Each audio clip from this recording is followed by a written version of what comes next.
Actor Vijaya மாண்புமிகு தமிழக முதல்வர் ஜோசப் விஜய் அப்படின்னு பாக்குறது எப்படி இருக்கு? ரொம்ப சந்தோஷம். இன்னைக்கு அவர் உதயநிதி சொல்வார்ல, மாண்புமிகு சிஎம் ஜோசப் விஜய், அந்த வார்த்தை கேட்கறதுக்கு ரொம்ப ஹாப்பியா ஃபீல் பண்ணிட்டு இருக்கோம். சட்டமன்ற முதல் தொடருக்கு ரொம்ப வெயிட் பண்ணிட்டு இருக்கீங்க.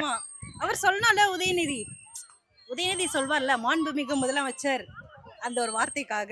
இப்போ இது சந்தர்ப்பவாதத்துல ஏதோ சின்ன பசங்கள்லாம் சேர்ந்து ஓட்டு போட்டு ஏதோ கொண்டு வந்துட்டாங்க அப்படிங்கிற மாதிரியான விமர்சனம்லாம் இருக்கே. சின்ன பசங்கள்லாம் சேர்ந்து ஓட்டு போட்டு கொண்டு வந்துட்டாங்கன்றதை விட சின்ன பசங்கள்ல இருந்து பெரியவங்க வரைக்கும் ஆட்சி மாற்றம் வேணும்ன்றது கருத்து எல்லார் மனசுலயும் ஆழமா பதிஞ்சு இருக்கு.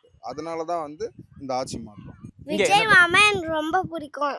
இது போல அரசியல் சூழ்நிலை இந்தியாவில் நிறைய இடத்துல நடந்திருக்கு.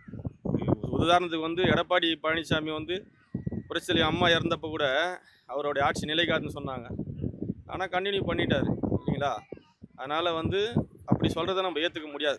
கண்டிப்பாக தளபதி 5 வருஷம் ஆட்சியை கண்டிப்பாக கொடுப்பார்.